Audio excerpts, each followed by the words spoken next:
3 dias de viagem. 3 dias longe de casa foram suficientes para minha vida desmoronar como um castelo de cartas.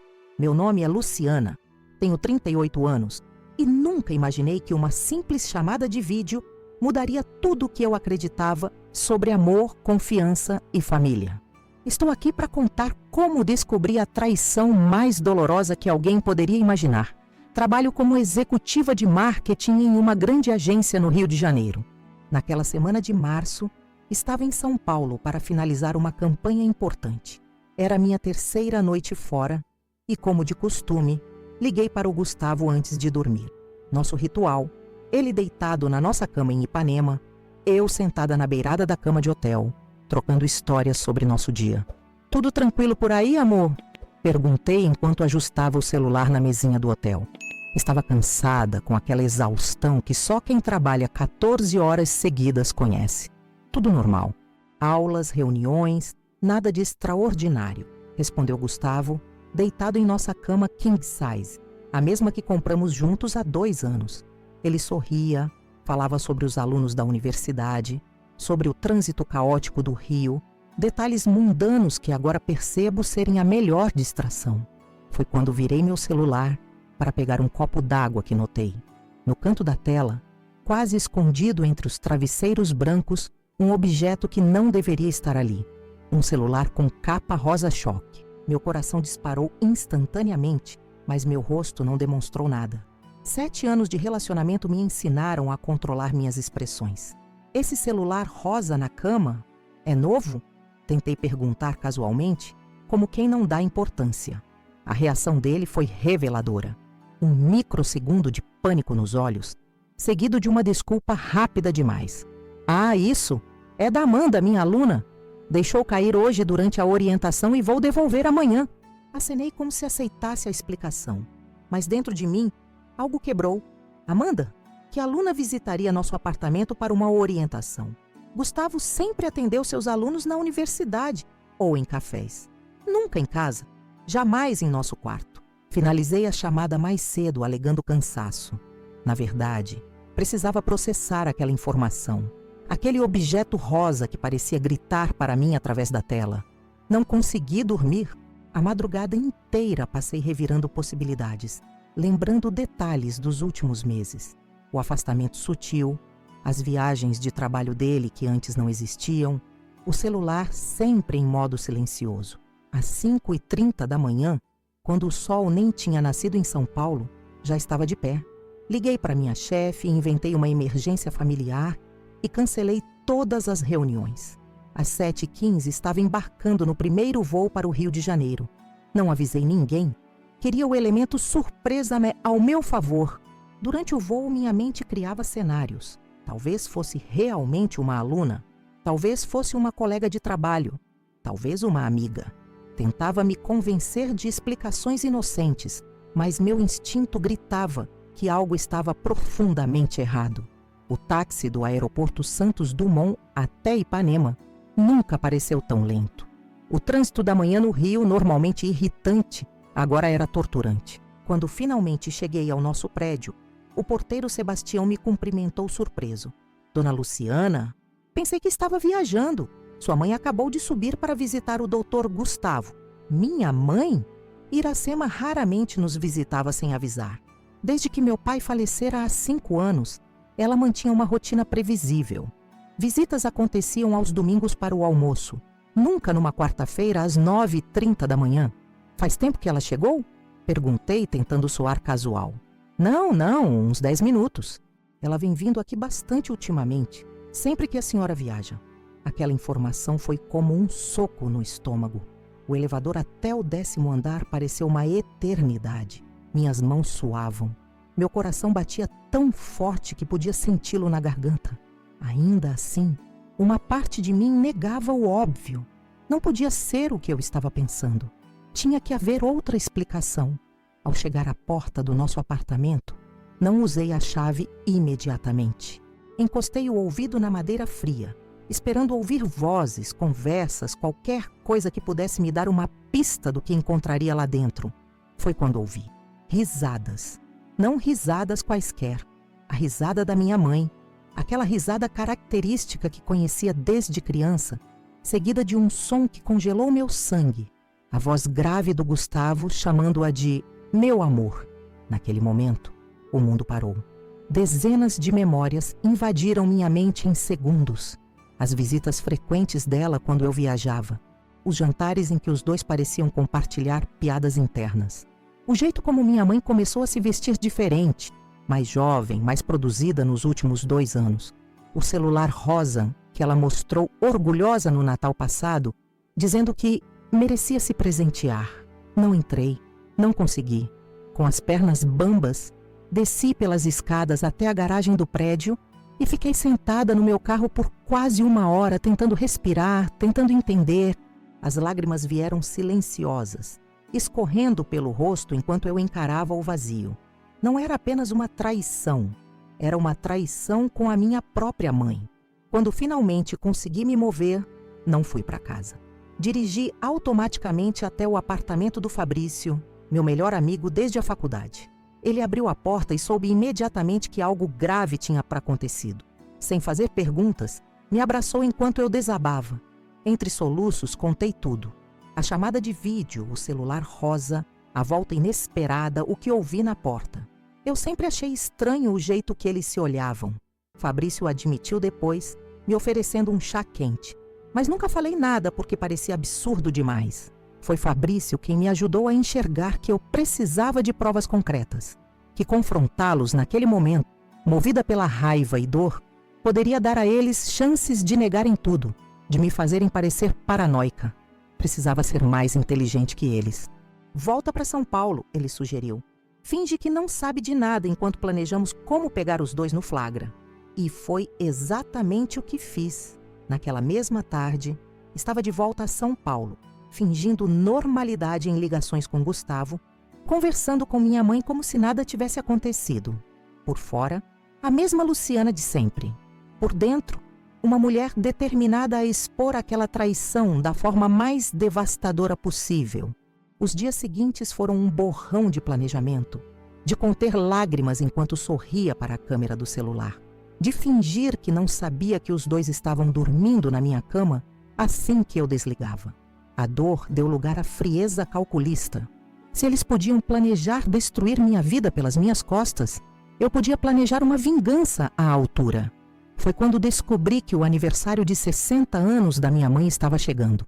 Uma data importante, que ela certamente esperava comemorar cercada de amigos e familiares que a admiravam.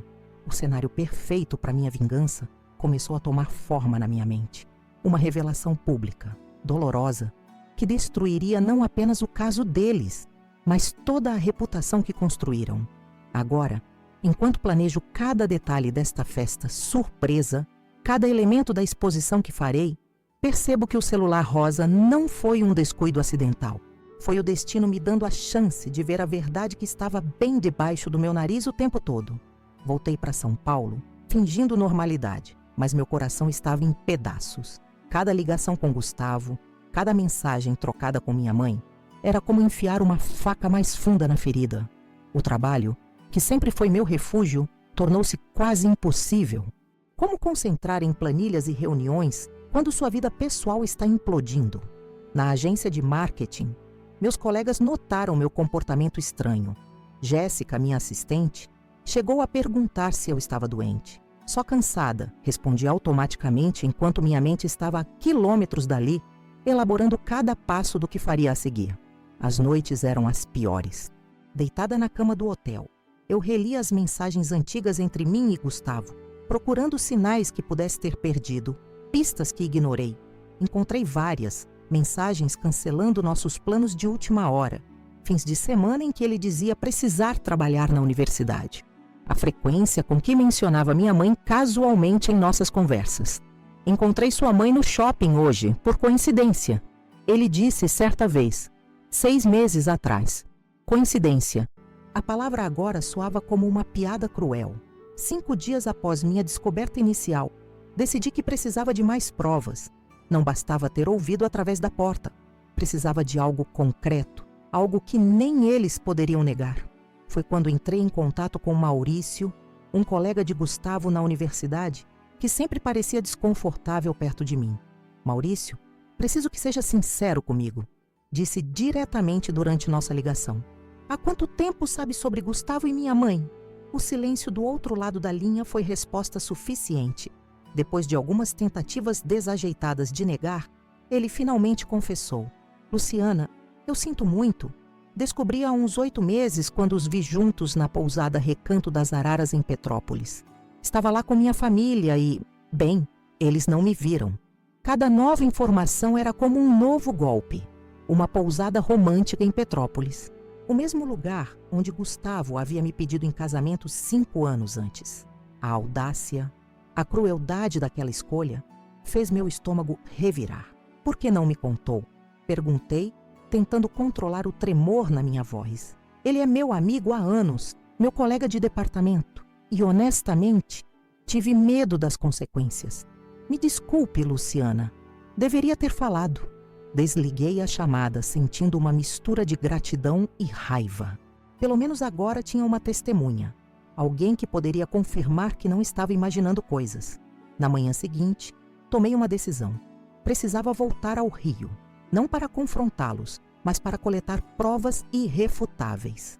Liguei para Gustavo, avisando que estenderia minha viagem por mais 3 dias. Problemas com a campanha, expliquei. Ele pareceu quase aliviado, o que só aumentou minha determinação. Desembarquei no aeroporto Santos Dumont pela 2ª vez naquela semana, mas agora com um plano. Fabrício me esperava com seu carro e juntos fomos até uma loja de equipamentos de segurança em Copacabana. Compramos 3 câmeras discretas, daquelas que parecem carregadores de celular ou relógios de mesa. Fabrício, que trabalhava com tecnologia, sabia exatamente como configurá-las para transmitir as imagens diretamente para meu celular. Tem certeza que quer fazer isso? Ele perguntou enquanto dirigia em direção ao meu apartamento.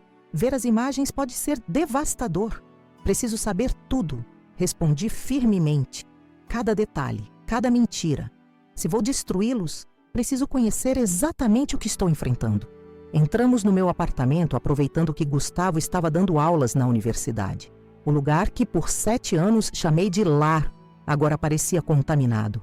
Olhava para o sofá e imaginava os dois ali. Olhava para nossa cama e sentia náuseas. Fabrício trabalhou rapidamente, instalando as câmeras em locais estratégicos. Sala, quarto e cozinha. Lugares onde poderiam conversar livremente, achando que estavam sozinhos. Tudo pronto, ele disse depois de quase 2 horas. As imagens chegarão em tempo real no aplicativo que instalei no seu celular. E não se preocupe, são praticamente invisíveis. Saímos do apartamento tão discretamente quanto entramos. Fabrício me ofereceu seu sofá pelo tempo que precisasse. E aceitei gratamente. Não poderia ficar em um hotel. E se Gustavo ligasse para lá? Não poderia ficar com Renata, minha irmã que morava em Niterói. Ela sempre foi péssima em guardar segredos. As primeiras 24 horas foram torturantes. Esperando, observando meu celular a cada minuto, vendo Gustavo em sua rotina normal. Indo trabalhar, voltando, assistindo TV, dormindo. Nada de extraordinário. Começava a duvidar da minha sanidade quando, na noite seguinte, aconteceu. O interfone tocou às 19h43. Vi Gustavo levantar-se do sofá, falar rapidamente com o porteiro e sorrir. Aquele sorriso, nunca tinha reparado como parecia diferente quando ele realmente estava feliz. Não era o mesmo sorriso educado que me dava nas chamadas de vídeo. 15 minutos depois, a porta se abriu. Minha mãe entrou, mas não como a Iracema que eu conhecia. Estava diferente. Cabelo impecavelmente arrumado, vestido justo que nunca usaria em um almoço de família, perfume forte que pude perceber mesmo através da gravação. Ela não parecia a mulher que me criou. Parecia uma estranha. Não houve cumprimentos formais. Não houve aquele constrangimento que pessoas em um caso geralmente têm. Havia familiaridade, intimidade, como se fizessem aquilo há anos. E faziam. Senti sua falta hoje, Gustavo disse, puxando-a para um beijo. Um beijo longo, apaixonado, daqueles que trocávamos no início do nosso relacionamento. Também senti a sua, minha mãe respondeu. Mas precisei ser cuidadosa. Janaína, a vizinha, fica sempre me observando quando venho aqui. Ela suspeita? Claro que não. Acha que venho cuidar do apartamento enquanto Luciana viaja. Sempre digo que você está na universidade. Ouvir meu nome na boca deles enquanto conspiravam me fez engasgar. Fabrício, que assistia comigo, segurou minha mão com força. Podemos continuar? Ou você já viu o suficiente? Perguntou gentilmente. Preciso ver tudo, respondi, os olhos fixos na tela, onde os dois agora se dirigiam ao nosso quarto. Preciso conhecer cada detalhe dessa traição. O que vi nas horas seguintes destruiu qualquer resquício de dúvida, qualquer esperança de que tudo não passasse de um terrível mal-entendido. A intimidade entre eles era óbvia, de quem compartilhava uma rotina, não de um caso recente. Falavam sobre planos futuros, sobre como e quando me contariam. Gustavo achava que deveríamos esperar até depois do aniversário dela. Luciana vai ficar destruída, ele disse, deitado ao lado dela na minha cama. Mas eventualmente vai entender que não podemos controlar o coração. Minha filha é forte, minha mãe respondeu, e quase ri do absurdo daquela afirmação. Vai sofrer, claro, mas superará. E no final continuaremos sendo uma família apenas diferente. Uma família? Eles realmente acreditavam que eu aceitaria isso? Que depois de me trair da pior maneira possível, ainda poderíamos sentar juntos em jantares de domingo, fingindo normalidade? Desliguei o celular, incapaz de assistir mais. Fabrício me trouxe um copo de água e me abraçou enquanto eu chorava silenciosamente. Não eram mais lágrimas de tristeza, percebi. Eram lágrimas de raiva, de determinação. Quando começou? Perguntei na manhã seguinte enquanto tomávamos café. Preciso saber exatamente. Fabrício hesitou antes de responder. Acho que posso descobrir. Tenho um amigo que trabalha com recuperação de dados. Se conseguirmos acesso ao celular dela, talvez possamos recuperar mensagens antigas, fotos, qualquer coisa que mostre quando começou. O celular rosa. A peça que iniciou tudo agora seria a chave para completar o quebra-cabeça. Como faço isso? Ela nunca deixa aquele celular longe dela. Vai precisar usar sua melhor atuação, Lu? Ligar para ela, fingir que está tudo bem, marcar um almoço quando voltar de São Paulo. Foi exatamente o que fiz. Liguei para minha mãe no dia seguinte, fingindo entusiasmo sobre voltar ao Rio no fim de semana. Podemos almoçar no domingo? Estou com saudades, disse, sentindo bile subir pela minha garganta. Claro, filha. Venha aqui em casa, faço aquela lasanha que você adora. Ela respondeu soando exatamente como a mãe amorosa que sempre conheci. Como podia mentir com tanta naturalidade? Domingo chegou e me encontrei dirigindo até Botafogo, para a casa onde cresci.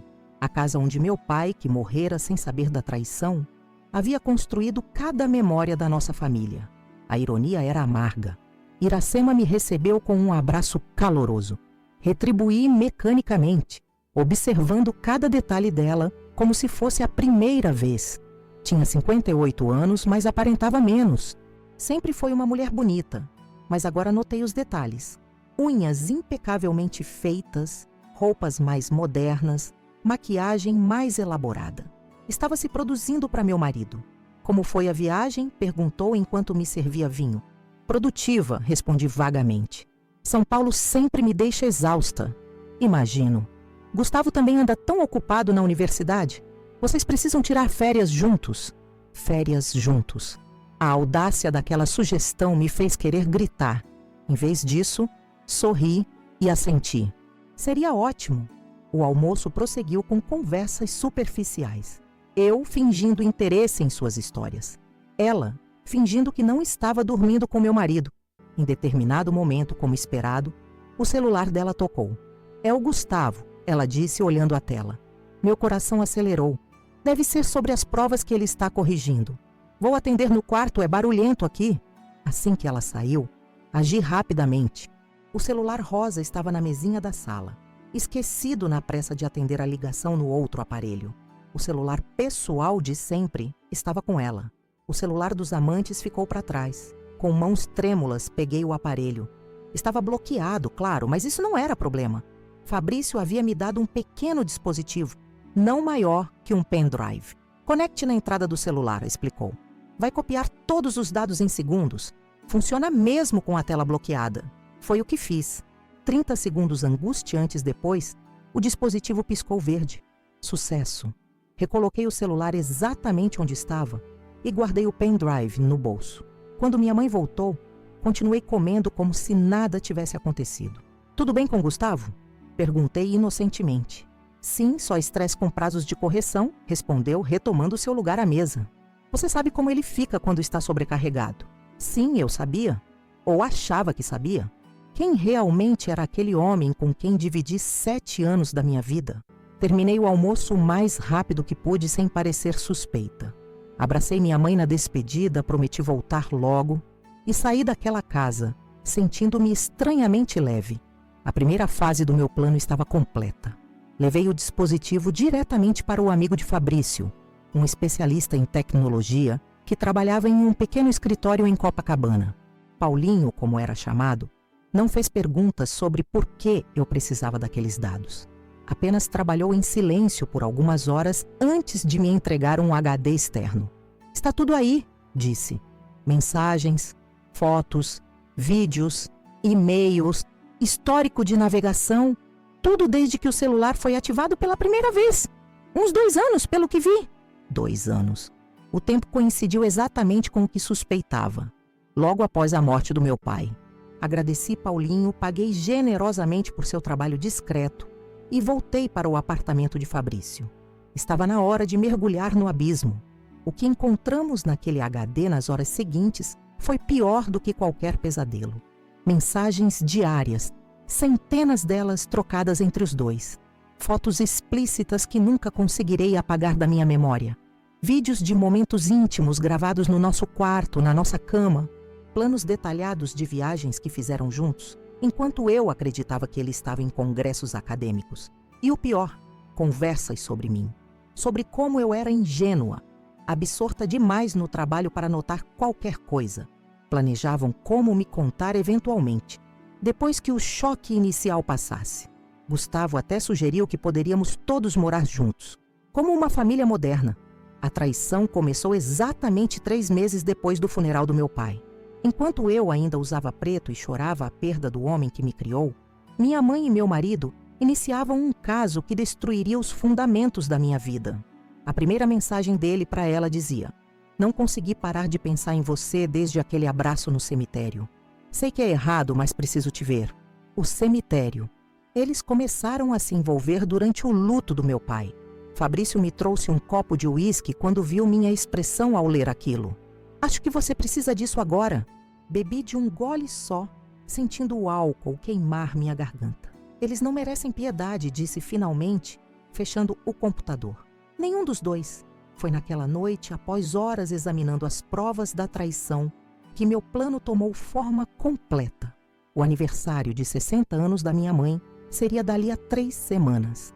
Ela já havia mencionado várias vezes que queria uma grande celebração, mas ainda não tinha organizado nada. Era minha oportunidade. Na manhã seguinte, liguei para ela fingindo animação. "Mãe, quero te fazer uma surpresa pelo seu aniversário. Deixa que eu organizo tudo. Uma grande festa surpresa com todos os seus amigos você merece." Sua alegria parecia genuína. "Filha, não precisava, mas adoraria, claro." "Então está combinado. Não se preocupe com nada, vou cuidar de tudo. Só me passe a lista de convidados que queira que estejam lá." Ela me enviou uma lista com quase 100 nomes. Amigos, familiares, colegas de trabalho, vizinhos. Perfeito. Quanto mais pessoas testemunhassem, melhor. Passei os dias seguintes em uma frenética organização. Reservei o restaurante Sabor do Mar em Niterói, conhecido por sua vista deslumbrante da Baía de Guanabara. Encomendei flores, bolo, contratei fotógrafo, todos os detalhes de uma celebração perfeita. E claro, preparei a apresentação especial. Selecionei cuidadosamente as mensagens mais explícitas, as fotos mais comprometedoras, os vídeos mais devastadores. Criei uma linha do tempo da traição, mostrando como tudo evoluiu desde o início sórdido até os planos para o futuro. Tudo narrado pela minha própria voz, em um tom calmo que contrastava com o conteúdo explosivo. Fabrício me olhou preocupado quando mostrei a versão final. "Tem certeza que quer fazer isso em público? Vai destruir não só eles, mas também você." "Já estou destruída", respondi. "Pelo menos assim escolho como termina essa história." Os dias que antecederam a festa foram os mais estranhos da minha vida. Vivia uma dupla realidade. Por fora, a filha dedicada organizando uma celebração especial. Por dentro, uma mulher planejando meticulosamente uma vingança. Liguei para Gustavo todos os dias fingindo que continuava em São Paulo, enquanto na verdade estava no apartamento de Fabrício, a menos de 15 minutos da nossa casa. Quando volta? Gustavo perguntou numa dessas chamadas deitado em nossa cama. Provavelmente só na véspera do aniversário da mamãe, respondi, observando suas expressões. Estava ficando perita em detectar suas mentiras. O leve franzir de sobrancelhas quando sentia alívio, o modo como passava a mão pelo cabelo quando estava planejando algo. Estou organizando tudo daqui mesmo. Que filha dedicada, ele respondeu com um sorriso que agora me enojava. Sua mãe merece uma festa inesquecível. Inesquecível. Pelo menos nisso concordávamos. Enquanto isso, continuava coletando mais provas. As câmeras no apartamento capturaram mais 3 encontros entre eles, cada vez menos discretos, cada vez mais confortáveis em meu espaço. Em um deles, minha mãe até usou meu roupão depois do banho. Vê-la ali, tão à vontade na minha casa, usando minhas coisas, fez meu estômago revirar. Fabrício se tornou meu porto seguro durante aquele período.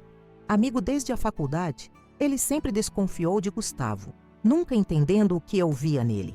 Tem algo no olhar dele que não me convence, dizia. Desejei ter dado mais atenção aos seus instintos. Numa manhã particularmente difícil, após assistir às imagens deles tomando café da manhã juntos na minha cozinha, uma cena tão doméstica que doía, desabei no sofá de Fabrício.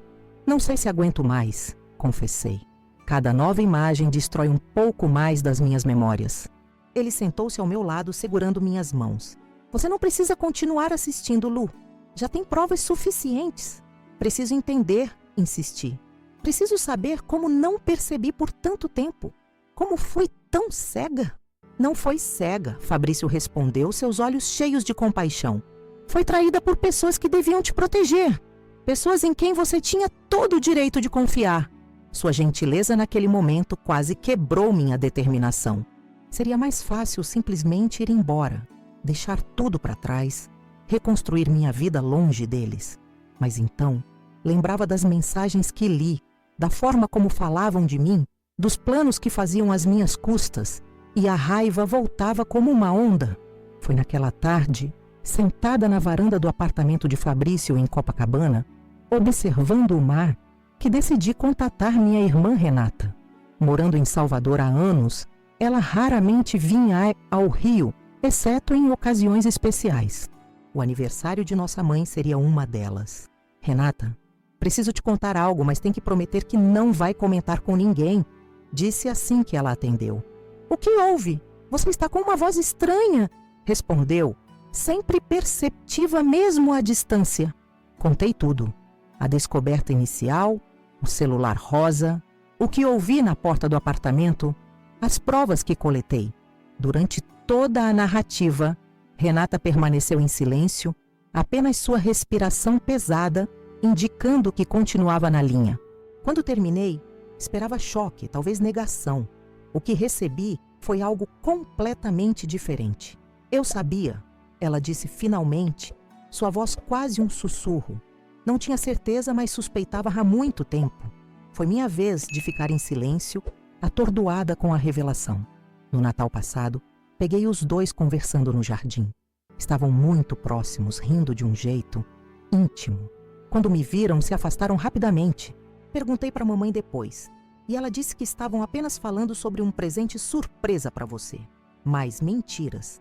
Mais pessoas envolvidas na teia de enganos que cercava minha vida. Por que não me contou? Perguntei, sem conseguir esconder a mágoa na voz. Renata suspirou pesadamente. Porque não tinha certeza. Porque parecia absurdo demais.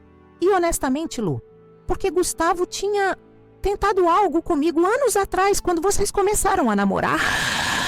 A revelação me atingiu como um raio. O quê? Como assim? Foi na festa de noivado de vocês. Ele bebeu demais e me encurralou no corredor, dizendo que sempre teve uma queda por mim, que escolheu você porque eu estava longe. Empurrei ele e saí. No dia seguinte veio me pedir desculpas, disse que estava bêbado, que amava você. Fingi acreditar para não estragar tudo. Talvez devesse ter contado.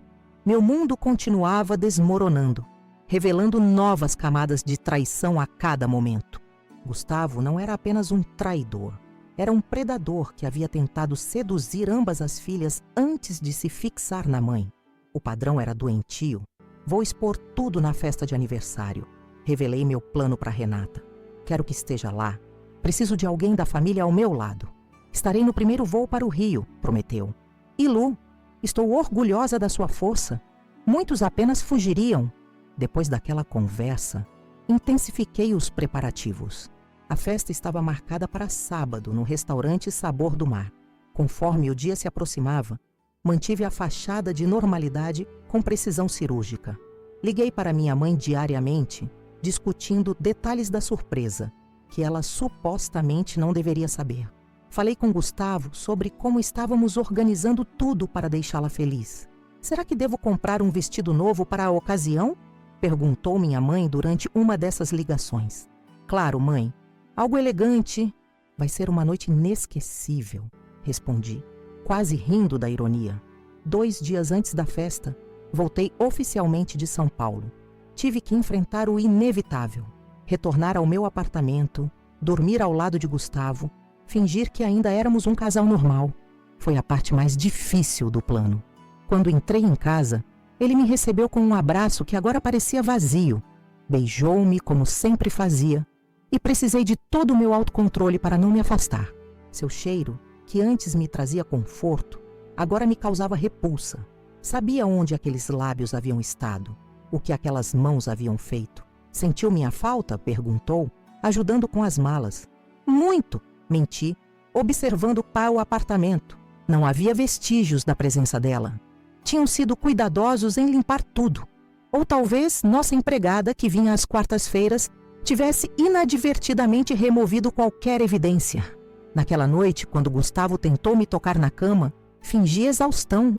Estou morta depois dessa viagem. Podemos deixar para amanhã? Ele concordou facilmente, talvez também preferindo evitar aquela intimidade, agora manchada pela traição. Na manhã seguinte, sexta-feira, véspera da festa, fiz questão de sair cedo, alegando últimos preparativos. Na verdade, fui encontrar Renata, que acabara de chegar de Salvador. Nos encontramos em um café em Ipanema, longe dos olhos curiosos de conhecidos. Você está diferente, ela comentou, estudando meu rosto. Mas determinada. A dor muda as pessoas, respondi simplesmente. Quando você descobre que sua vida inteira foi uma mentira, ou se afunda ou se transforma. Passei as próximas horas explicando em detalhes o que aconteceria no dia seguinte, como havia planejado cada segundo da revelação, como as provas seriam apresentadas, como queria que todos vissem não apenas a traição, mas a crueldade por trás dela. Tem mais uma coisa que preciso te contar, disse quando já estávamos no segundo café. Encontrei algo nas mensagens entre eles que vai além da traição. Renata me olhou intrigada, preparando-se para mais um golpe. Eles começaram a transferir dinheiro da conta conjunta que tenho com Gustavo para uma conta no exterior. Pequenas quantias no início, depois valores maiores. Quase R$200 mil nos últimos 6 meses. Meu Deus, Lu, isso é crime! Exatamente. E planejavam usar esse dinheiro para recomeçar a vida quando finalmente me contassem. Encontrei toda a documentação, extratos, comprovantes. Gustavo não é apenas um traidor, é um ladrão. O rosto de Renata endureceu. Sempre foi a mais pragmática de nós duas, a que transformava emoções em ações concretas. Já falou com um advogado? Ontem mesmo. Dr. Marcos está preparando tudo para entrarmos com o processo de divórcio imediatamente após a festa. Com as provas que temos, Gustavo não só perde qualquer direito sobre nossos bens, como pode enfrentar acusações criminais. Renata assentiu satisfeita. E quanto à mamãe? Essa era a parte mais difícil. Como punir sua própria mãe? Como cortar laços com a mulher que te deu a vida? Encontrei uma procuração antiga que ela me deu quando o papai estava doente. Nunca usei, mas ainda é válida. Permite que eu administre parte dos bens dela. Já transferi uma quantia significativa para uma fundação de apoio a mulheres traídas. Você não fez isso. Renata riu entre chocada e admirada. Fiz. Metade da herança que papai deixou para ela agora está beneficiando mulheres que passaram pelo que estou passando. Achei apropriado. Naquele momento, vi no olhar de Renata algo que não via há muito tempo. Respeito.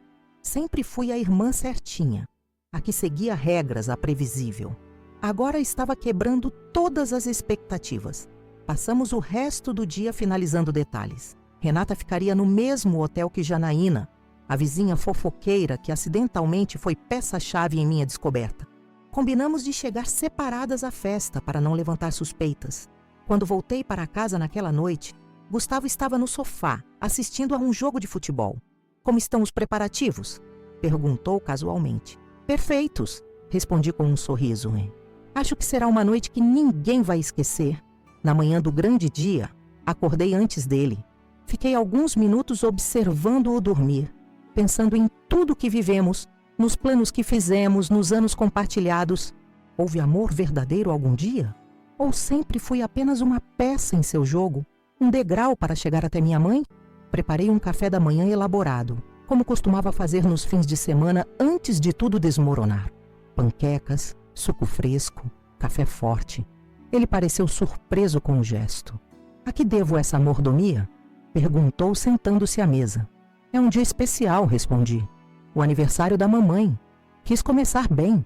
Enquanto comíamos, mantive a conversa leve. Falei sobre a festa, sobre os convidados, sobre como esperava que tudo corresse conforme planejado. Em nenhum momento ele pareceu suspeitar que em poucas horas sua vida seria completamente exposta. A que horas preciso estar pronto? Perguntou após terminar o café. A festa começa às 8. Combinei com Júlio, seu pai, de pegá-lo às 7h30. Vocês podem ir juntos enquanto eu termino de arrumar os últimos detalhes no restaurante. Júlio, aos 62 anos, era uma das poucas pessoas em quem ainda confiava. Sempre foi um homem íntegro e tinha certeza que não sabia do caso. Ele e Gustavo não eram próximos. Talvez isso explicasse parte do caráter do meu marido. Saí antes do almoço, alegando compromissos com o restaurante. Na verdade, fui encontrar Fabrício para uma última revisão do plano. Ele seria meu apoio durante toda a execução, a pessoa que garantiria que nada daria errado. Está pronta? Perguntou quando me viu entrar em seu apartamento. Ainda dá tempo de recuar, sabe? Poderíamos simplesmente confrontá-los em privado. Balancei a cabeça, resoluta. Eles não merecem essa consideração. Planejavam me humilhar, me fazer parecer a vilã da história quando finalmente assumissem o relacionamento. Merecem provar do próprio veneno. Passei as horas seguintes no salão de beleza, escolhendo cuidadosamente cada detalhe da minha aparência. Queria estar deslumbrante naquela noite, não por vaidade, mas como parte da estratégia. Queria que todos vissem a mulher forte que emergia das cinzas da traição, não a vítima patética que eles esperavam que eu fosse. Optei por um vestido vermelho, a cor da raiva, da paixão, do sangue. Cabelo impecavelmente arrumado, maquiagem que realçava meus olhos sem parecer excessiva. Quando me olhei no espelho do salão, quase não reconheci a mulher que me encarava de volta. Havia uma determinação em meu olhar que nunca existira antes. Cheguei ao restaurante Sabor do Mar às 6h, 2 horas antes do início oficial da festa. Precisava verificar pessoalmente cada detalhe. A decoração elegante em tons de dourado e preto, as flores estrategicamente posicionadas, o bolo de 3 andares que seria cortado exatamente às 10 horas. E claro, o equipamento audiovisual. Testei 3 vezes o sistema, garantindo que o som estaria perfeito, que as imagens apareceriam com nitidez na grande tela instalada no centro do salão. O pendrive com toda a apresentação estava seguro em minha bolsa, junto com cópias impressas das provas mais contundentes, caso algo desse errado com a tecnologia. Às 7h30, os primeiros convidados começaram a chegar. Amigos próximos da minha mãe, alguns colegas de trabalho, vizinhos de Botafogo. Recebi a todos com um sorriso ensaiado, agradecendo pela presença, orientando onde deixar os presentes. Renata chegou às 7h45, deslumbrante em um vestido azul marinho. Trocamos um olhar cúmplice, antes de ela se misturar com os outros convidados. Fabrício estava posicionado estrategicamente perto do sistema de som, pronto para iniciar a apresentação quando eu desse o sinal. Às 8h05, vi Gustavo entrando com seu pai. Ele sorriu ao me ver, aproximando-se para um beijo que desviei habilmente, transformando em um abraço rápido. "Está linda", comentou, seus olhos percorrendo meu corpo no vestido vermelho. "Obrigada", respondi friamente. "Sua mãe já chegou?" "Ainda não. Achei que estaria aqui com você. Vai chegar a qualquer momento. É a convidada de honra, afinal. Precisamente às 8h15, como combinado com o motorista que contratei, minha mãe chegou. Vestia um longo prateado, cabelo e maquiagem impecáveis, joias discretas, mas elegantes.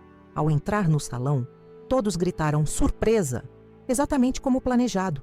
Vi seus olhos marejarem com a emoção genuína ao ver tantos rostos queridos reunidos para celebrá-la. Abraçou amigos, familiares, agradeceu efusivamente. Quando chegou até mim, me envolveu em um abraço apertado.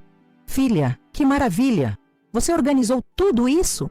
"Cada detalhe, mãe", respondi, retribuindo o abraço. "Queria que fosse uma noite inesquecível para você."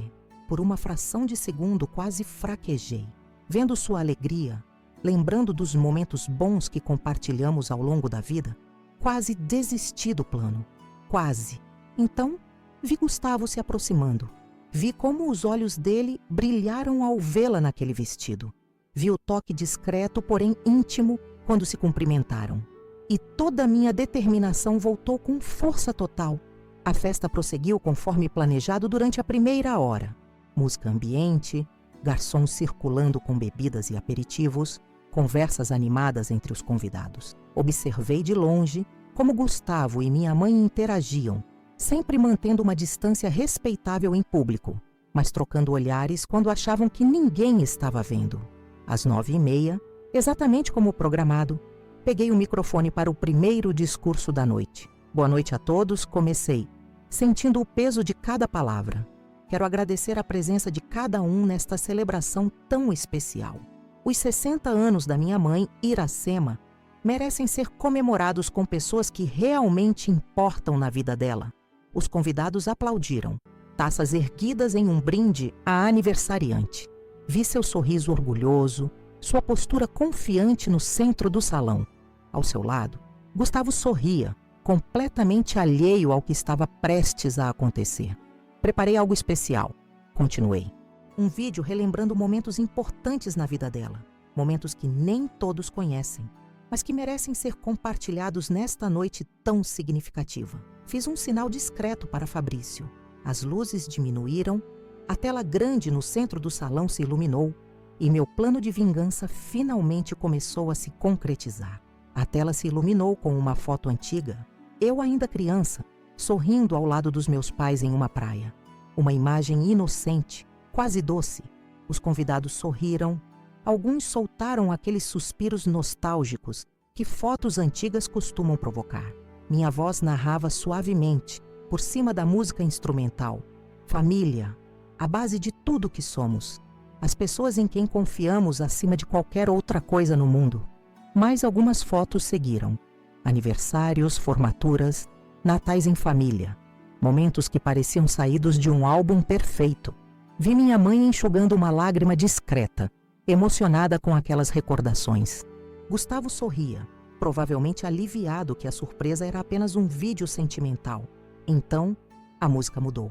O tom alegre deu lugar a algo mais grave, quase sombrio. A tela mostrou a foto do velório do meu pai, 5 anos atrás. Eu abraçada à minha mãe, ambas de preto, devastadas pela perda. Gustavo ao lado, oferecendo apoio. "O luto nos torna vulneráveis", continuei narrando. "Nos momentos de dor, buscamos conforto nas pessoas que amamos, nas pessoas em quem confiamos." A imagem seguinte fez o salão inteiro prender a respiração. Uma captura de tela da primeira mensagem de Gustavo para minha mãe, datada de exatamente 3 meses após a morte do meu pai. "Não consegui parar de pensar em você desde aquele abraço no cemitério. Sei que é errado, mas preciso te ver." O silêncio que se seguiu foi ensurdecedor. Vi os olhos arregalados dos convidados. as expressões de choque se formando. Minha mãe congelou no lugar, o copo de champanhe suspenso no ar. Gustavo empalideceu visivelmente, seus olhos buscando freneticamente os dela, depois os meus. Essa foi a primeira de centenas de mensagens trocadas entre meu marido e minha mãe, continuei, minha voz surpreendentemente calma. O início de um caso que dura até hoje. Um caso que começou enquanto eu ainda chorava a morte do meu pai. As próximas imagens eram cuidadosamente selecionadas. Capturas de tela de conversas explícitas, fotos deles juntos em lugares que reconheci, a pousada, Recanto das Araras em Petrópolis, restaurantes em Niterói, até mesmo o sofá da minha sala.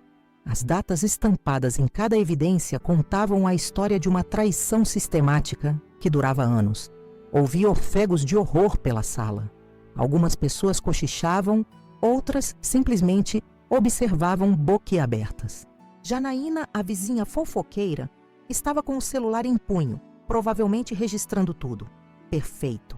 Durante 2 anos, enquanto eu viajava a trabalho, meu marido e minha mãe se encontravam no meu apartamento, na minha cama, usando minhas coisas. A tela mostrou então um vídeo capturado por uma das câmeras que instalei. Minha mãe na minha cozinha, usando meu roupão, preparando café enquanto Gustavo a abraçava por trás. Uma cena tão íntima, tão doméstica, que parecia saída da vida de um casal estabelecido há anos. Eu descobri tudo há exatamente 2 semanas, quando vi um celular rosa, durante uma chamada de vídeo com Gustavo. Um celular que não reconheci, mas que agora sei que foi presente dele para minha mãe. Um celular usado exclusivamente para sua comunicação secreta. Vi Gustavo se mover, tentando se aproximar do equipamento de som, provavelmente para interromper a apresentação. Fabrício imediatamente bloqueou seu caminho, sendo auxiliado por 2 amigos que, embora chocados, entenderam rapidamente o que estava acontecendo. Minha mãe permanecia paralisada, o rosto uma máscara de horror e vergonha. Tentou dizer algo, mas nenhum som saiu. Seu copo escorregou de suas mãos trêmulas, estilhaçando-se no chão de mármore do restaurante. Ninguém se moveu para limpar. Mas a traição foi além do caso, continuei implacável. Também descobri que nos últimos 6 meses, eles desviaram quase R$200 mil das minhas contas. Dinheiro que planejavam usar para recomeçar a vida, quando finalmente me contassem sobre o relacionamento deles. A tela mostrou extratos bancários, transferências, documentos que comprovavam o desvio de dinheiro, crimes financeiros detalhadamente documentados, impossíveis de negar. Eles planejavam me contar depois desta festa de aniversário. Expliquei, olhando diretamente para os 2 principais envolvidos. Achavam que eu aceitaria, que eventualmente entenderia, que poderíamos continuar sendo uma família, apenas diferente. A próxima captura de tela mostrou uma conversa onde discutiam exatamente isso, como me dariam a notícia, como lidariam com minha reação inicial, como me convenceriam a aceitar a situação com o tempo. Mas o mais doloroso, minha voz falhou pela primeira vez, foi descobrir como falavam de mim, como me descreviam. As mensagens que seguiram eram as mais cruéis. Ela é ingênua demais, tão absorta no trabalho que não percebe nada. Não se preocupe, ela sempre foi compreensiva, vai aceitar eventualmente. Senti lágrimas quentes escorrendo pelo meu rosto, mas mantive a postura. Não me permitiria desmoronar, não na frente deles. Por isso organizei esta festa, concluí, minha voz recuperando a firmeza. Não para celebrar 60 anos de vida, mas para expor 2 anos de mentiras. Não para comemorar o passado, mas para encerrar um capítulo de traição que nunca imaginei possível. As luzes se acenderam completamente. Encarei a sala em silêncio por alguns segundos, absorvendo as expressões de choque, repulsa e pena nos rostos ao meu redor. Então me dirigi diretamente à minha mãe, que parecia ter envelhecido 10 anos nos últimos minutos. Transferi metade da herança que papai deixou para uma fundação de apoio a mulheres traídas, anunciei. Usei a procuração que você me deu quando ele estava doente. Achei apropriado que o dinheiro dele ajudasse pessoas que passaram pelo que estou passando agora. Seus olhos se arregalaram ainda mais, compreendendo as implicações financeiras além da humilhação social. Gustavo finalmente conseguiu se soltar dos homens que o seguravam e avançou em minha direção. Luciana, você não entende? Começou sua voz trêmula. Não foi planejado, simplesmente aconteceu. Nós íamos contar. Poupem-me das explicações, interrompi. Cada palavra de vocês é apenas mais uma mentira. E quanto ao dinheiro que roubaram? Também simplesmente aconteceu? Ele recuou sem resposta. Minha mãe finalmente encontrou sua voz. Filha, por favor, implorou, tentando se aproximar. Podemos conversar em particular. Isso é humilhante. Humilhante? Repeti incrédula. Mais humilhante que descobrir que seu marido e sua mãe estão dormindo juntos há anos? Mais humilhante que saber que as pessoas em quem mais confiava planejavam como me manipular. Renata se aproximou, posicionando-se ao meu lado em silencioso apoio. Seu rosto estava pálido, mas sua presença me deu força para continuar. Gustavo, ela chamou, sua voz cortando o silêncio tenso. Por que não conta a todos sobre aquela noite no noivado de vocês? Sobre como tentou me seduzir também? Os murmúrios pela sala aumentaram. Gustavo parecia um animal encurralado, olhando freneticamente ao redor como se buscasse uma saída. Seu pai, Júlio, se aproximou dele com expressão de puro desgosto. "O que você fez?" perguntou ao filho, a voz quebrada pela decepção. "Como pôde?" Gustavo não respondeu. Não havia resposta possível que justificasse tudo aquilo. Foi então que algo inesperado aconteceu. Carla Brandão, minha terapeuta que convidei estrategicamente para a festa, se levantou de onde estava sentada. Tinha começado a me atender 2 semanas antes, quando descobri tudo, e foi fundamental para que eu mantivesse minha sanidade durante o processo. Como profissional de saúde mental, ela disse em voz alta, dirigindo-se a todos. Preciso dizer que o que testemunhamos aqui esta noite vai além de uma simples traição. Estamos vendo um caso clássico de abuso psicológico, manipulação e gaslighting. Iracema e Gustavo não apenas traíram Luciana, eles sistematicamente minaram sua percepção da realidade. Fizeram-na questionar seus instintos, planejaram como controlá-la emocionalmente quando revelassem a verdade. Suas palavras deram peso profissional ao que eu estava expondo, validando minha dor de uma forma que ninguém poderia contestar. Vários convidados assentiram, seus olhares de pena agora substituídos por indignação em meu favor. Tenho algo mais a dizer, anunciei, recuperando o microfone. Já entrei com o processo de divórcio. Todos os documentos foram preparados, todas as provas anexadas. Gustavo, você não apenas perde qualquer direito sobre nossos bens, como enfrentará acusações criminais pelo desvio de dinheiro. Seu rosto perdeu o pouco de cor que ainda tinha. Finalmente compreendeu a extensão do que estava acontecendo. Não era apenas uma exposição pública, era sua ruína completa. Quanto a você, mãe, continuei, encontrando difícil até mesmo usar aquela palavra. Espero que tenha valido a pena. O homem pelo qual você traiu não apenas sua filha, mas a memória do seu marido agora não tem nada. Nem dinheiro, nem reputação, nem futuro. As pessoas começaram a se afastar deles como se fossem portadores de alguma doença contagiosa. O círculo de isolamento social se formava instantaneamente ao redor dos dois, exatamente como eu havia previsto. A festa acabou, anunciei. Agradeço a presença de todos. Os garçons servirão a última rodada de bebidas enquanto os convidados se retiram. Com essas palavras, entreguei o microfone a Fabrício e caminhei em direção à saída. Não queria mais estar no mesmo ambiente que eles. Já havia dito e mostrado tudo o que precisava. O estrago estava feito. Renata e Fabrício me seguiram até a varanda externa do restaurante, onde finalmente pude respirar o ar fresco da noite. Lá fora, longe dos olhares curiosos, permiti que minhas pernas bambas finalmente cedessem. Sentei-me em um banco com vista para a Baía de Guanabara, as luzes da cidade refletindo na água escura. Você foi incrível lá dentro, Renata disse, sentando-se ao meu lado e segurando minha mão. Mais forte do que jamais imaginei que pudesse ser. Não me sinto forte, confessei. As lágrimas agora fluindo livremente.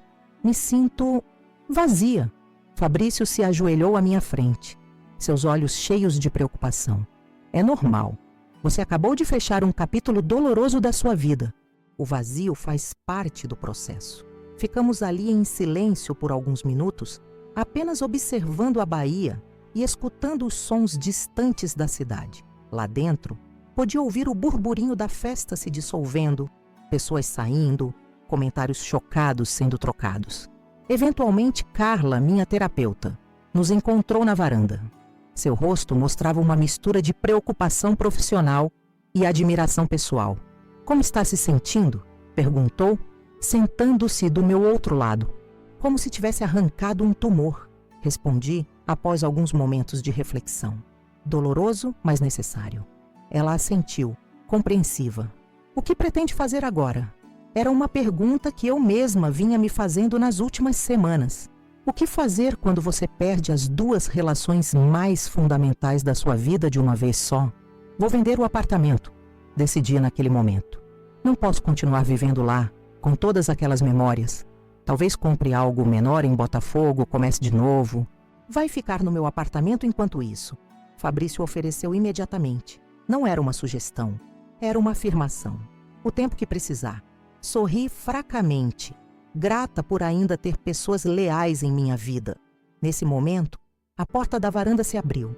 Gustavo apareceu, seu rosto uma máscara de desespero. Atrás dele, pude ver alguns convidados observando a cena, ansiosos pelo próximo capítulo daquele drama. "Luciana, por favor", ele implorou. "Podemos conversar? Isso tudo?" Isso não precisava ser assim. Antes que eu pudesse responder, Júlio, seu pai, apareceu atrás dele. Segurou o filho pelo braço com força surpreendente para um homem de sua idade. "Chega, Gustavo", disse severamente. "Você já causou dano suficiente. Vamos embora. Agora." O olhar que Júlio me lançou estava carregado de vergonha e arrependimento, como se pedisse desculpas por ter criado o homem que me destruiu. Assenti levemente em sua direção, reconhecendo seu gesto. Gustavo tentou se soltar, mas outros homens se juntaram a Júlio, praticamente arrastando-o para longe. A última imagem que tive dele naquela noite foi seu rosto contorcido em uma mistura de raiva e desespero, enquanto era levado para fora do restaurante. Minutos depois, foi a vez da minha mãe aparecer. Diferente de Gustavo, ela veio sozinha, seu rosto lavado em lágrimas, a maquiagem perfeita agora completamente arruinada. Parecia menor, mais velha, quase frágil. "Luciana", começou, sua voz quase um sussurro. "Sei que não mereço seu perdão, sei que destruí nossa família, mas preciso que saiba, eu realmente o amo." Aquelas palavras, ditas com tal sinceridade, foram a gota d'água. Levantei-me de um salto, a raiva reprimida finalmente explodindo. "Amor?", repeti incrédula. "Você acha que isso justifica algo? Você traiu não apenas a mim, mas ao papai também. O homem que dedicou a vida inteira a você, que te amou até seu último suspiro. E mal ele esfriou na sepultura, você já estava nos braços do meu marido." Ela recuou como se tivesse sido fisicamente atingida por minhas palavras. "Não quero ouvir sobre seu amor", continuei, incapaz de parar. "Não quero suas explicações ou desculpas. O que quero é que saia da minha vida, completamente." "Mas somos família", ela implorou, estendendo a mão em minha direção. "Não mais", respondi friamente. "Família não faz o que você fez. Não traem, não mentem, não roubam uns dos outros. Você e Gustavo se merecem. 2 traidores, 2 mentirosos, 2 ladrões." Renata se levantou ao meu lado, seu rosto igualmente duro. "É melhor você ir, mãe. Já causou dano suficiente por uma noite." O olhar de choque no rosto dela, ao ver que ambas as filhas a rejeitavam, foi quase satisfatório. Quase. No fundo, ainda doía ver a mulher que me criou reduzida àquilo, mesmo sabendo que ela havia trazido tudo isso sobre si mesma. Sem mais palavras, ela se virou e saiu. Seus passos eram pesados, os ombros caídos em derrota absoluta. A poderosa Iracema Batista, sempre tão orgulhosa e imponente, agora saía de seu próprio aniversário como uma pária, abandonada por todos que um dia a respeitaram. Quando a porta se fechou atrás dela, senti um peso enorme deixar meus ombros. Estava feito. A vingança que planejei meticulosamente havia sido executada com perfeição. A exposição pública, a humilhação social, a ruína financeira, tudo aconteceu exatamente como previ. Então por que não me sentia completamente satisfeita? Por que ainda havia esse vazio doloroso no peito? Vai levar tempo, Carla disse suavemente, como se lesse meus pensamentos. A vingança pode oferecer um alívio momentâneo, mas a verdadeira cura vem depois. E você tem um longo caminho pela frente. Assente, sabendo que ela estava certa. Aquela noite não era o fim, mas apenas o início de minha jornada de recuperação. Havia destroçado as vidas deles, sim, mas agora precisava reconstruir a minha.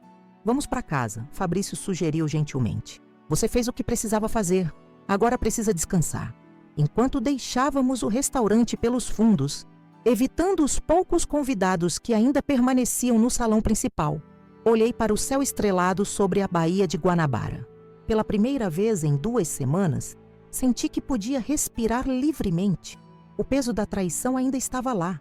A dor ainda era real. Mas agora havia também algo novo. A possibilidade de um recomeço. Obrigada por estarem ao meu lado, disse a Renata, Fabrício e Carla, enquanto entrávamos no carro. Não teria conseguido fazer isso sozinha. Você nunca estará sozinha, Renata prometeu, apertando minha mão. Não importa o que aconteça, quando o carro se afastou do restaurante Sabor do Mar, não olhei para trás. Aquele capítulo da minha vida estava encerrado. O próximo, por mais incerto que fosse, seria escrito inteiramente por mim, sem traições, sem mentiras, apenas a verdade crua de quem sobreviveu ao pior e ainda encontrou força para seguir em frente. A vingança estava completa. Agora, a verdadeira jornada de cura poderia começar. A primeira semana após a festa foi um turbilhão. Notícias da exposição se espalharam como fogo em palha seca pelo nosso círculo social. Meu celular não parava de tocar. Amigos preocupados, conhecidos curiosos, até pessoas com quem não falava há anos querendo confirmar os detalhes suculentos. Desliguei o aparelho no 3º dia, incapaz de lidar com tanta atenção. Fiquei no apartamento de Fabrício como combinado. Não conseguiria voltar para o lugar que um dia chamei de lar, agora manchado por memórias que preferia esquecer. Renata estendeu sua estadia no Rio por mais alguns dias, dormindo no sofá enquanto eu ocupava o quarto de hóspedes. Aquela proximidade com minha irmã, algo que não tínhamos desde a adolescência, foi um bálsamo inesperado. Gustavo tentou me contatar de todas as formas possíveis. Ligações de números desconhecidos, e-mails desesperados, até mesmo aparecendo no saguão do prédio de Fabrício uma tarde. O porteiro, já instruído, não permitiu sua entrada. Bloqueei todos os seus contatos, mas ainda assim, as mensagens encontravam caminhos para me alcançar. Por favor, Luciana, precisamos conversar. Você não entende tudo o que aconteceu. Estou sendo investigado pela universidade. Vão me demitir. Preciso da sua ajuda. Não posso perder tudo o que construímos. Por favor, só me dê uma chance de explicar. Cada mensagem só reforçava minha decisão. Ele não estava arrependido por ter me traído. Estava desesperado pelas consequências que enfrentava.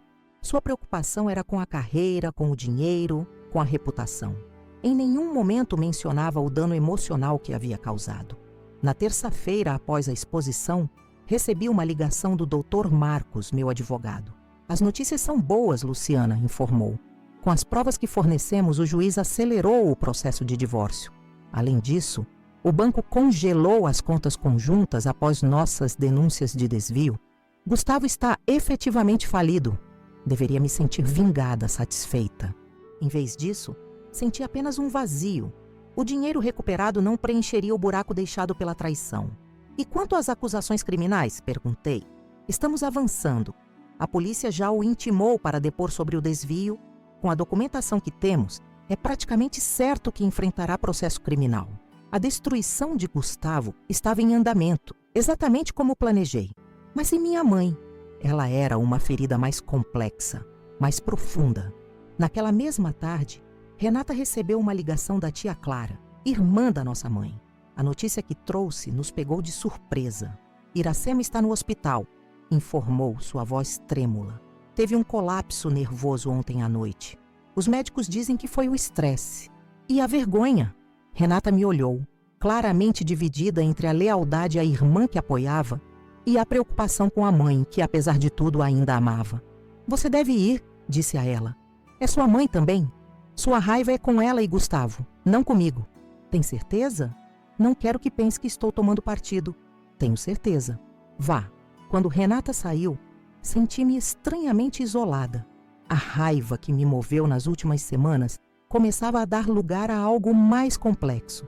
Não exatamente perdão, mas talvez uma compreensão mais profunda da fragilidade humana.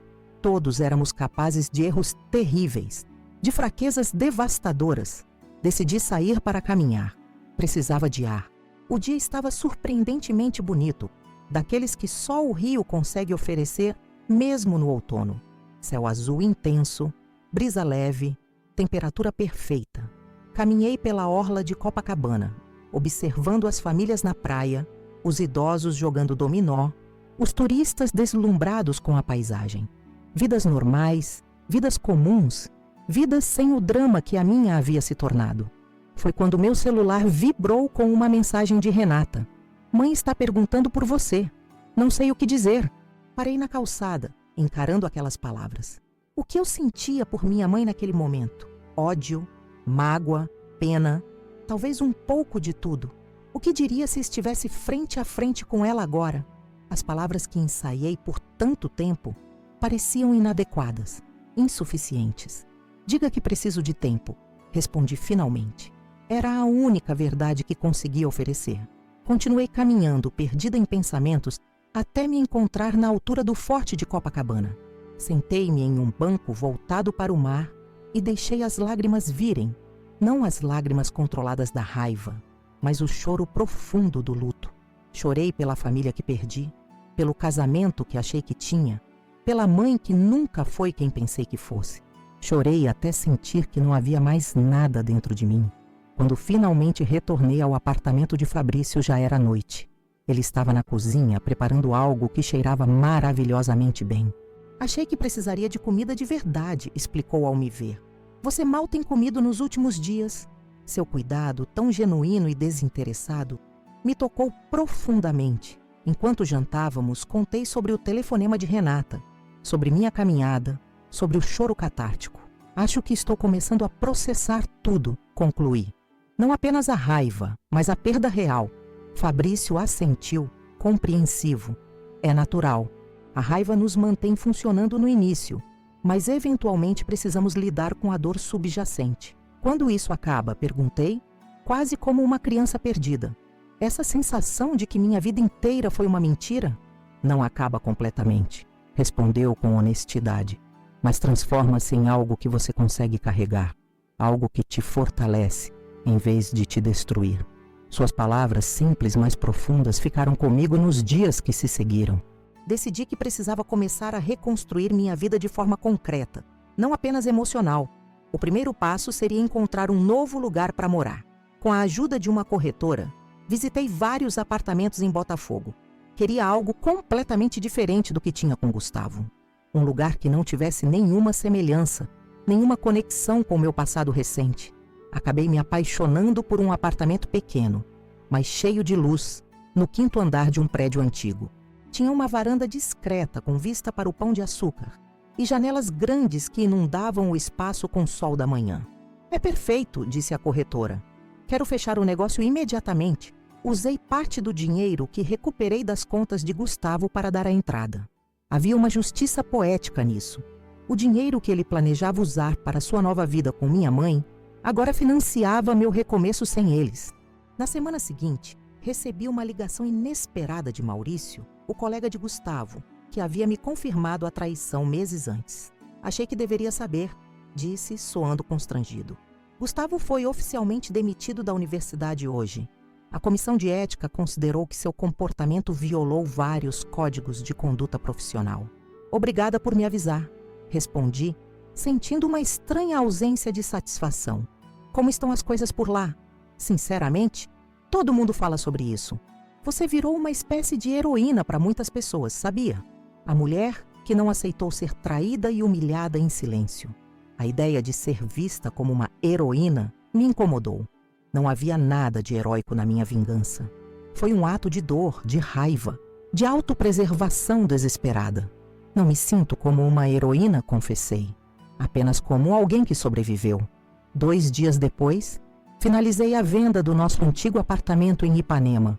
Não quis voltar lá nem para buscar meus pertences. Contratei uma empresa para empacotar minhas coisas e levar para o novo endereço.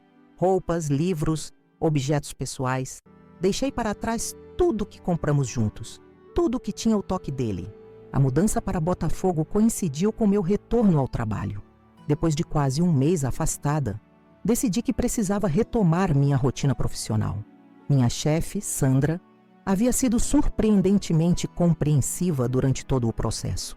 Estamos felizes em te ter de volta, disse ao me receber no escritório, e impressionados com sua força. O primeiro dia foi estranho.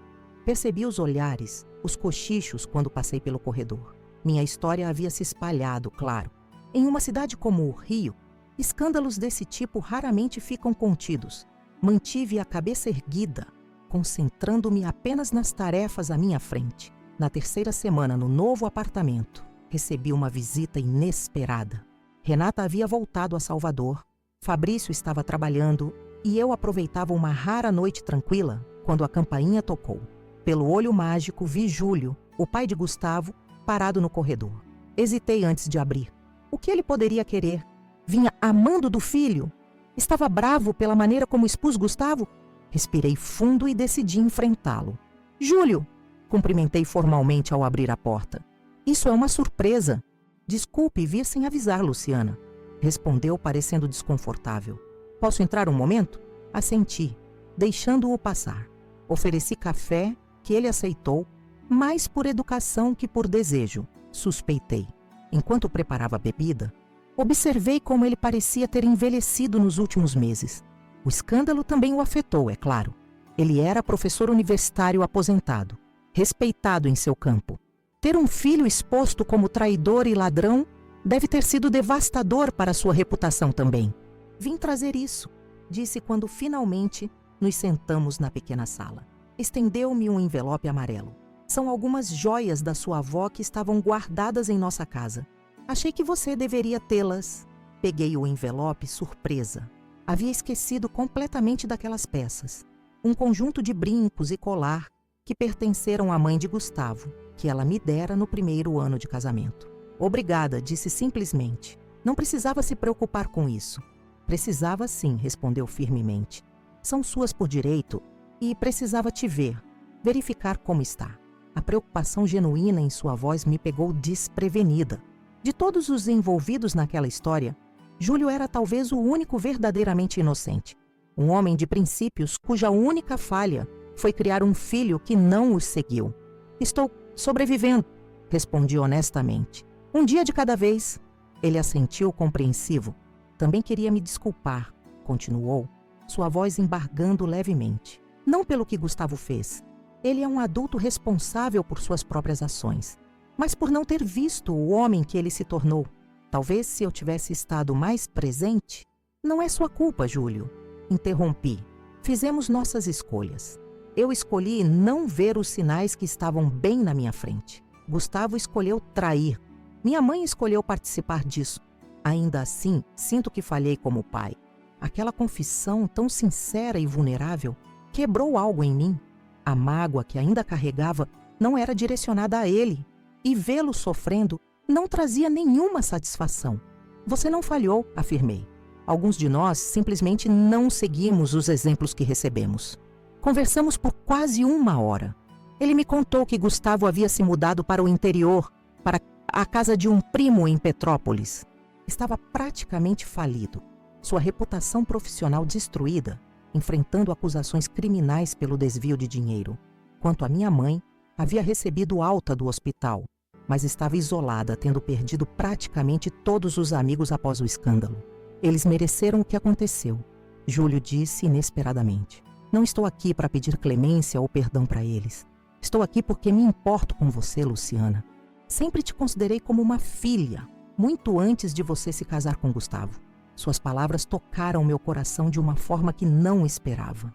Em meio a tanto abandono, encontrar afeto genuíno era como um oásis no deserto. Depois que Júlio partiu, fiquei refletindo sobre nossa conversa. Percorri o novo apartamento, ainda não totalmente decorado, ainda não completamente meu. As paredes recém-pintadas, os poucos móveis que havia comprado, tudo parecia temporário, transitório, como eu mesma me sentia. Na manhã seguinte, tomei uma decisão. Liguei para Carla, minha terapeuta, e marquei uma sessão de emergência. Preciso seguir em frente, disse a ela assim que nos sentamos. Não apenas sobreviver, mas realmente viver novamente. Como faço isso? Começando pelo perdão, respondeu calmamente.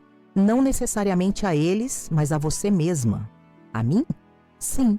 Pelo que estou ouvindo nas últimas semanas, você ainda se culpa por não ter percebido, por ter confiado, por ter sido, em suas próprias palavras, ingênua. Precisa se perdoar por ser humana, Luciana. Suas palavras me atingiram com uma clareza que não esperava. Era verdade. Por trás da raiva direcionada a eles, havia uma raiva silenciosa contra mim mesma. Como pude não ver? Como pude ser enganada por tanto tempo? A confiança não é ingenuidade, Carla continuou. É a base de qualquer relacionamento saudável. Você não falhou por confiar nas pessoas que deveriam ser mais leais a você. Eles falharam por trair essa confiança. Saí daquela sessão com uma nova perspectiva. Nas semanas seguintes, mergulhei em um processo intenso de autocuidado e reconstrução. Voltei a praticar yoga, algo que havia abandonado durante o casamento porque Gustavo achava perda de tempo. Redecorei meu apartamento com cores vibrantes que ele nunca aprovaria. Cortei o cabelo, mudei meu estilo de roupa, comecei a usar o vermelho que ele dizia não combinar comigo. Pequenas rebeldias, pequenas afirmações de quem eu realmente era, sem as amarras de expectativas alheias. 3 meses após a fatídica festa de aniversário, recebi um e-mail de minha mãe. Hesitei antes de abrir, temendo o que poderia conter. Finalmente respirei fundo e cliquei. Querida Luciana, começava a mensagem. Não espero seu perdão. Não mereço. Apenas queria que soubesse que estou me mudando para Fortaleza, para ficar com minha prima Elisa. Um novo começo, longe dos escombros que criei. Quero que saiba que nunca, nem por um momento, deixei de te amar. Meu maior arrependimento não é apenas ter traído sua confiança, mas ter colocado meus desejos egoístas acima do seu bem-estar. Você estava certa em tudo que disse naquela noite. Traí não apenas você, mas também a memória do seu pai. Um homem que me amou completamente, que merecia mais do que esqueci tão rapidamente. Talvez um dia, quando a dor não for tão intensa, possamos ao menos conversar. Até lá, saiba que desejo apenas sua felicidade. Com amor, mesmo que não merecido, sua mãe. Rele o e-mail várias vezes, deixando as palavras penetrarem. Não respondi. Não estava pronta. Mas guardei a mensagem, reconhecendo que talvez algum dia pudesse olhar para ela com menos dor. No 6º mês, em meu novo apartamento, organizei um pequeno jantar. Convidei Renata, que veio especialmente de Salvador, Fabrício, Carla e alguns amigos próximos que permaneceram ao meu lado durante todo o processo. Era a primeira vez que recebia pessoas em minha nova casa, a primeira celebração em minha nova vida. Enquanto preparava a mesa, percebi como havia mudado. Não era apenas o ambiente físico ao meu redor, era eu mesma. A mulher insegura que precisava da validação constante do marido, que ignorava sinais óbvios para manter uma ilusão de felicidade, havia dado lugar a alguém mais forte, mais autêntica. Um brinde, propôs Fabrício quando estávamos todos sentados à mesa. A Luciana, a mulher mais corajosa que conheço. A superação, acrescentou Renata. E aos novos começos. Enquanto erguíamos nossas taças, olhei para aquelas pessoas que se tornaram meu novo porto seguro. A família que escolhi, não a que o sangue me deu. A verdade, disse finalmente. Por mais dolorosa que seja, ela sempre liberta. Naquela noite, quando todos partiram, Fabrício ficou para ajudar com a limpeza. Trabalhamos em silêncio confortável, a familiaridade de anos de amizade tornando as palavras desnecessárias. Quando terminamos, nos sentamos na pequena varanda, observando as luzes da cidade. Você parece diferente hoje, ele comentou. Mas leve. Refleti sobre suas palavras, percebendo que ele estava certo. Acho que finalmente deixei ir, respondi. Não perdoei, não esqueci, mas aceitei que aquela parte da minha vida acabou e que esta nova parte pode ser extraordinária se eu permitir. Fabrício sorriu, seus olhos encontrando os meus com uma intensidade que não havia notado antes. Ou talvez sempre estivesse lá, e eu que nunca havia realmente olhado. Sempre soube que você encontraria seu caminho de volta, disse suavemente. Só não sabia quanto tempo levaria. Naquele momento, sob o céu estrelado do Rio de Janeiro, senti algo que havia esquecido ser possível. Esperança. Não uma esperança ingênua, baseada em fantasias e ilusões, mas uma esperança madura, enraizada na aceitação da realidade com todas suas complexidades. A traição que sofri deixou cicatrizes que nunca desapareceriam completamente. O relacionamento com minha mãe talvez nunca se recuperasse totalmente. A confiança, uma vez quebrada tão profundamente, exigiria tempo e esforço para ser reconstruída em futuros relacionamentos. Mas naquela noite, sentada ao lado de Fabrício, olhando para o futuro que se abria à minha frente, entendi que a verdadeira vingança não foi a exposição pública, a humilhação social ou a ruína financeira que causei a Gustavo e minha mãe. A verdadeira vingança era esta: minha capacidade de reconstruir, de florescer, de encontrar alegria novamente, de transformar a traição em força, a dor em sabedoria, o fim em um novo começo. E isso, percebi finalmente, era uma vitória que ninguém jamais poderia tirar de mim. Quando olho para trás e penso em tudo que vivi nos últimos meses, parece que estou contando a história de outra pessoa. Às vezes me pergunto como consegui sobreviver àquela traição dupla, aquela dor lancinante de descobrir que as duas pessoas que mais amava no mundo conspiravam pelas minhas costas. Mas sobrevivi. Mais que isso, renasci. Minha história começa como tantas outras. Uma chamada de vídeo inocente, um objeto fora do lugar. Aquela intuição que todas nós temos, mas frequentemente ignoramos. Um celular rosa que não deveria estar lá, na nossa cama de casal. Parece pouco, não é? Mas aquele pequeno detalhe desencadeou uma avalanche que destruiu tudo que eu acreditava ser minha vida.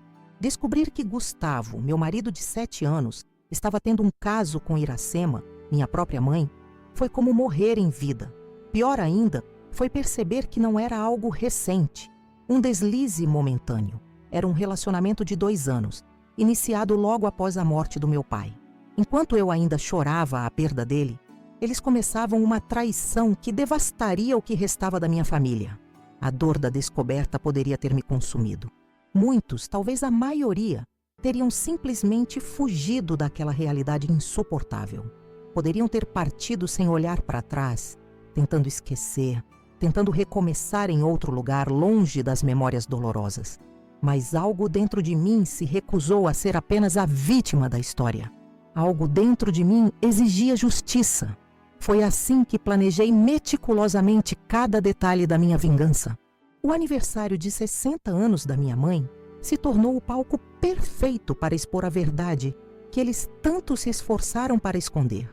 Uma festa elegante no restaurante Sabor do Mar, em Niterói, com todos os amigos, familiares e conhecidos presentes. O cenário perfeito para revelar quem eles realmente eram. A apresentação que preparei não deixou espaço para dúvidas ou negações. Mensagens explícitas, fotos comprometedoras, vídeos das câmeras que instalei no nosso apartamento, tudo narrado com minha própria voz, explicando cronologicamente como a traição evoluiu, como planejavam me manipular quando finalmente decidissem me contar, como desviaram meu dinheiro para financiar seu futuro juntos. Ver suas faces quando a verdade veio à tona foi algo que nunca esquecerei. O choque, a vergonha, o desespero, quando perceberam que não apenas seu caso estava sendo exposto, mas também suas mentiras, suas manipulações, seus crimes financeiros. A humilhação pública que sofreram foi apenas o começo das consequências. Gustavo perdeu tudo. O emprego na universidade, sua reputação acadêmica, nossos bens conjuntos, até mesmo o apoio do próprio pai. Acabou se mudando para o interior, praticamente falido, enfrentando acusações criminais pelo desvio de dinheiro. Minha mãe, após um colapso nervoso que a levou ao hospital, eventualmente decidiu recomeçar em Fortaleza, longe do escândalo que destruiu suas amizades e sua posição social. Transferi metade da herança que meu pai deixou para ela para uma fundação de apoio a mulheres traídas, usando uma antiga procuração. Foi uma justiça poética que nem eu poderia ter planejado melhor. Mas a verdadeira história não é sobre eles. É sobre mim. Sobre como transformei a pior traição imaginável em uma jornada de autodescoberta e renovação. Vendi nosso apartamento em Ipanema, comprei um lugar menor em Botafogo.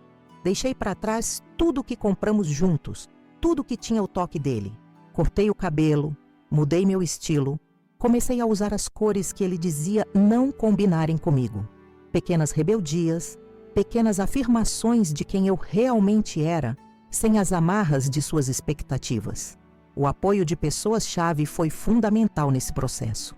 Renata, minha irmã, que permaneceu firmemente ao meu lado apesar da complexidade de também ser filha da mulher que me traiu. Fabrício, meu melhor amigo desde a faculdade, que abriu não apenas sua casa, mas seu coração durante os momentos mais sombrios.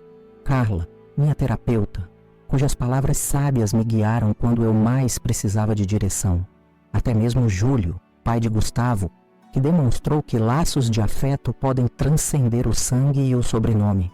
6 meses depois daquela fatídica noite no restaurante Sabor do Mar, organizei meu primeiro jantar no novo apartamento. Rodeada por pessoas que realmente se importavam comigo, percebi quanto havia crescido. A mulher insegura que precisava da validação constante do marido, que ignorava sinais óbvios para manter uma ilusão de felicidade, havia dado lugar a alguém mais forte, mais autêntica, mais completa. Se você está assistindo aí a este vídeo, talvez esteja passando por algo semelhante. Talvez tenha descoberto uma traição, uma mentira, uma quebra de confiança que abalou seus alicerces. Quero que saiba que não está sozinha, que a dor que sente agora, por mais insuportável que pareça, não é o fim da sua história. É apenas o fim de um capítulo. A verdadeira vingança não é causar dor a quem nos feriu. Embora, confesso, isso traga uma satisfação momentânea. A verdadeira vingança é nossa capacidade de reconstruir, de florescer, de encontrar alegria novamente, de transformar a traição em força, a dor em sabedoria, o fim em um novo começo. Compartilhei minha história hoje no canal Vingança do Dia, porque acredito no poder das histórias reais para inspirar, para mostrar caminhos possíveis quando tudo parece perdido. Se minha experiência ajudar uma única pessoa a encontrar força para enfrentar sua própria traição, todo o esforço de reviver esses momentos dolorosos terá valido a pena. Produzir esse vídeo não foi fácil.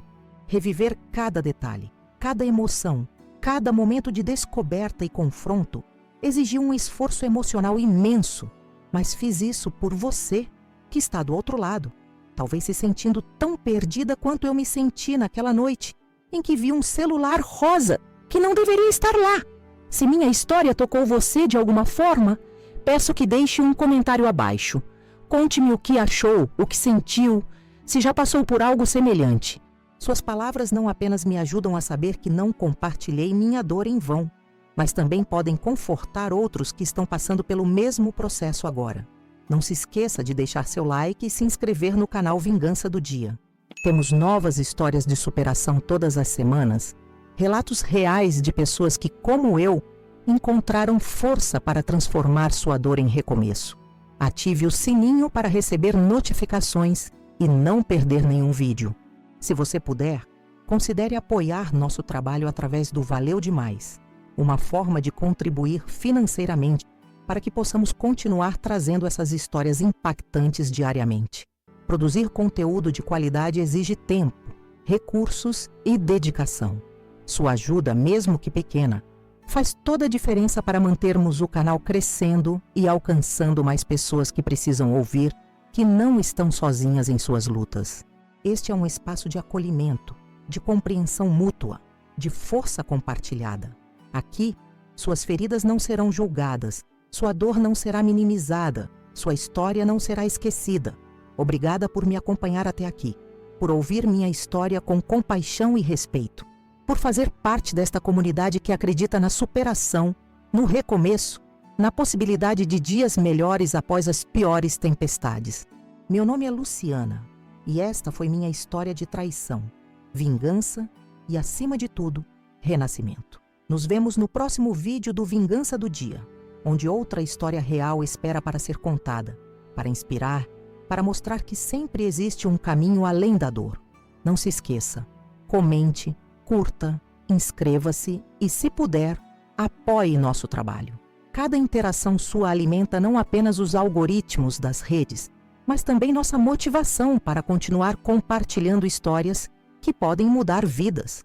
Afinal, nunca sabemos quando uma palavra certa, uma experiência compartilhada, pode ser exatamente o que alguém precisa ouvir para encontrar força para dar o próximo passo. Até o próximo vídeo e lembre-se sempre, a melhor vingança é uma vida bem vivida.